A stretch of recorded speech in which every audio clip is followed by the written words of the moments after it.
So what's up guys, for today's video ay magdi-general cleaning tayo kay Gagapay.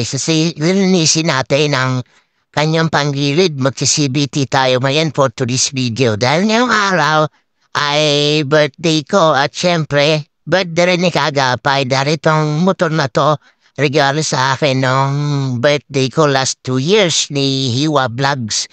So talagang nagpapasalamat ako kundi dahil sa kanya hindi ako magkakaroon ng Kaagapay, unang motor. Kaagapay kasi pangalan ng motor ko. So ayan, linisin ko siya ngayon dahil medyo may kaingayan na itong motor na to at yung vibration nito. Solid na. Malakas na yung vibrate, lalo pag may angkas ako. Kasi ginagamit ko to pang hanap buhay. Kaya Kaagapay yung pangalan niya. Ito ang katuwang ko sa hanap buhay dahil nagpo-full time ride na ako ngayon. So ayan, maluwag na yung kanyang ang kanyang slider piece, maluwag na. Kaya, kailangan na talagang linisin. O, ayan, natatanggal na ng kusa yan pag tinaktak. So, dapat yung na yan, slider piece na yan, masikip para hindi siya maingay o mabibrate. At itong naman, yung bola na to, medyo okay pa. Goods pa naman yung kanyang takbo, di pa masyadong may mga uka.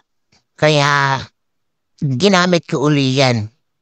Kasi parang wala pang 3 months nung naglinis ako. Marunong na ako magkalaskabit na ito. Marunong na ako na lang ng DIY ng aking motor. Kasi para mapupunan ko rin. Minsan kasi pumipila pa tayo sa shop para magpalinis. Eto, pag meron ka namang gamit, ikaw na tumira. Yung belt na ito, 1 year pa lang to. Kasi every year ako nagpapalit. Pero ngayon, hindi ko siya papalitan dahil goods pa naman siya. Abutin pa to ng 1 year. Pag hindi pa raw kalahati yung crack is pwede pa. So dala naman akong laging reserba. Para in case na maputulan ako, meron akong ipapalit. Kompleto naman ako ng gamit. So itong di ko muna ginamitan ng chemical, so brush lang muna ang aking ginamit. Di ko muna ginamitan ng kung ano-ano.